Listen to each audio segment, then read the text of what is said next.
बिस्मिल्लाहिर्रहमानिर्रहीम। स्टूडेंट्स, हम national income accounting के बारे में कल बात कर रहे थे, जिसमें मैंने जीडीपी और जीएनपी को फर्दर एक्सप्लेन किया था, जिसमें हमने बात की थी कि ग्रास डोमेस्टिक प्रोडक्ट और ग्रास नेशनल प्रोडक्ट क्या चीज़ है। आज हम बात करेंगे net national product, personal income, disposable personal income और नेशनल इनकम के बारे में। नेट नेशनल प्रोडक्ट, जैसे मैंने कल बताया था कि ग्रास का मतलब होता है टोटल विदाउट डिडक्शन, जिसकी मिसाल मैंने दी थी जैसे कि मेरी ग्रास पे 75,000 रुपीज़ है, उसमें से टैक्सेस को अगर मैं निकाल दूं तो जो पे बचेगी वो नेट मेरी पे होगी। तो इसी आज हम पढ़ेंगे net national product. Net mean after deduction from grass पे, और नेशनल का मतलब होता है नेशनलिटी कल बताया था। प्रोडक्ट का मतलब है प्रोडक्शन, पैदावार। तो इस हवाले से जो नेट नेशनल प्रोडक्ट का फार्मूला बनता है, यानी जीएनपी से हम किस तरह नेट नेशनल प्रोडक्ट को निकाल सकते हैं। जीएनपी से अगर हम डेप्रिसिएशन कास्ट को माइनस कर दें तो हमें नेट नेशनल प्रोडक्ट हासिल होगी। डेप्रिसिएशन कास्ट क्या होती है? इसे टूट फूट के अखराजात भी कहते हैं, ठीक है। शिकस्त और रिखत के अखराजात कहते हैं कि फॉर एग्ज़ाम्पल अगर कोई 1 लाख की मशीन है तो वो डेप्रिशिएट होगी 1 साल में। तो डेप्रिशिएट जो रेट है वो मजमूई तौर पर वफाकी वजारत मालियात या फिनांस जो डिपार्टमेंट है वो तय करता है।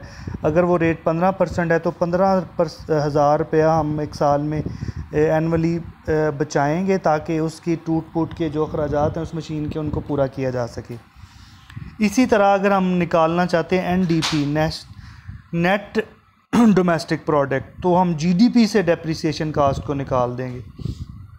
तो डेप्रिसिएशन कास्ट का मैंने आपको बता दिया है। तो इस हवाले से जब मैं कल आपको बता रहा था कि जीएनपी क्या है, तो जीएनपी का फार्मूला कुछ इस तरह से बनता है, जैसे ये मैंने पिक पे भी आपको नज़र आ रहा होगा। जीडीपी में हम इनकम जो बाहर से हमारे लोग काम करते हैं उनकी इनकम को शामिल करेंगे, और जो हमारे मुल्क में लोग काम करते हैं वो माइनस हो जाएगी इनकम। फॉर एग्ज़ाम्पल हमारे लोग जो बाहर काम करते हैं अमेरिका में, गल्फ़ कंट्रीज़ में, या कोई हमारी कंपनी बाहर परफॉर्म कर रही है, तो उसका सारा जो रेवेन्यू है वो पाकिस्तान की जीएनपी में शामिल होगा।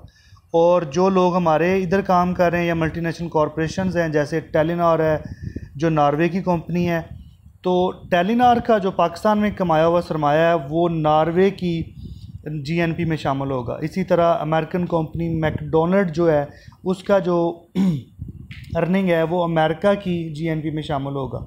जैसे लेकिन जो चाइनीज़ पाकिस्तान में काम कर रहे हैं, इसी तरह उनका भी जो सरमाया है, जो अर्निंग्स हैं, वो चाइना की जीएनपी में शामिल होंगी। तो नेशनल इनकम का फार्मूला कुछ इस तरह से होता है कि जीएनपी से हम इनडायरेक्ट टैक्सेस को निकाल देते हैं और सब्सिडीज़ को जमा कर देते हैं। इनडायरेक्ट टैक्सेस वो होते हैं जो कमोडिटीज़ में शामिल होकर लगते हैं, जैसे सेल टैक्स है, एक्साइज ड्यूटी है, कस्टम ड्यूटी है। जैसे आप कोई प्रोडक्ट मार्केट से ख़रीदते हैं, उसकी ओरिजिनल प्राइस 50 रुपीज़ होती है, प्लस सेल टैक्स होता है 15 रुपये फॉर एग्ज़ाम्पल। सब्सिडी का मतलब होता है रायतें, जो हुकूमत मुख्तलिफ शोबाजात को रायतें देती है, उन्हें सब्सिडीज़ कहते हैं। तो इस हवाले से कौमी अमनी के तसव्वुरात को डिस्कस करते हुए यही चीज़ें थी जो मैंने आपको बता दी। इसके बाद हम डिस्कस करेंगे total personal income. Total personal income में नेशनल इनकम शामिल होती है, ट्रांसफ़र पेमेंट होती है, डायरेक्ट टैक्सेस होते हैं, और इसमें से हम माइनस करना होता है undivided corporate profits. Transfer payments वो होती हैं जो बगैर किसी मेहनत के मिल जाती हैं, इसमें पेंशन आ जाती है, ज़कात, खैरात वगैरह आ जाती है। डायरेक्ट टैक्सेस वो होते हैं जो डायरेक्टली आपकी इनकम पे, प्रॉपर्टी पे लग जाते हैं, ठीक है। अनडिवाइडेड कॉर्पोरेट प्रॉफिट्स मुश्तरका सरमायों की कंपनी के जो अभी तक तकसीम नहीं होते मुनाफाजात, उनको हम पर्सनल इनकम से माइनस कर देते हैं। और पर्सनल इनकम वो सारी आप खर्च नहीं कर सकते, इसमें से कुछ टैक्सेस होते हैं जो निकालने पड़ते हैं, फिर आप उनको इस्तेमाल कर सकते हैं। जो चीज़ आप इस्तेमाल कर सकते हैं उसे कहते हैं डीपीआई या disposable personal income. Personal income से डायरेक्ट टैक्सेस को निकाल दें, जो बाकी जो आमदनी बचती है वो हमारी डिस्पोजेबल इनकम कहलाती है। इसी तरह पर कैपिटा इनकम या फ़ीकस आमदनी के बारे में बात करें तो हालांकि ये इतना म्यारी पैमाना नहीं है, क्योंकि इससे बहुत कुछ लोगों की आमदनियाँ बहुत बुलंद होंगी और कुछ की बहुत कम, तो ऑन एवरेज वो वैल्यू सही नहीं देगा। तो पर कैपिटा इनकम निकालते हैं, टोटल नेशनल इनकम को टोटल पॉपुलेशन पे डिवाइड कर दें तो हमें फ़ीकस निकलती है। 2019 की फ़िगर के मुताबिक पाकिस्तान की जो पर कैपिटा इनकम थी वो 1304 अमेरिकन डॉलर थी। अब हम कंट्रीज़ को जिस तरह तरक्की के हवाले से डिवाइड करते हैं, तो सबसे पहले जो सबसे तरक्की याफ्ता मुल्क होता है उसे हम डेवलप कंट्रीज़ कहते हैं, जिनकी फ़ीकस आमदनी 20,000 अमेरिकन डॉलर से ज़्यादा होती है।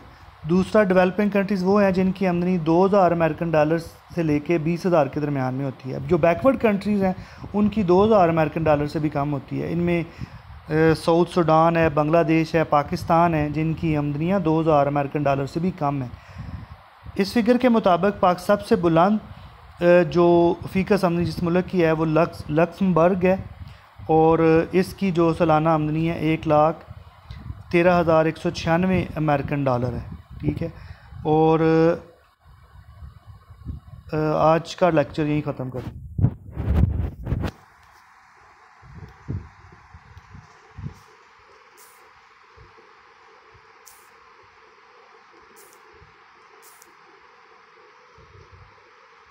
तो भैन बोल बोल के थक गया।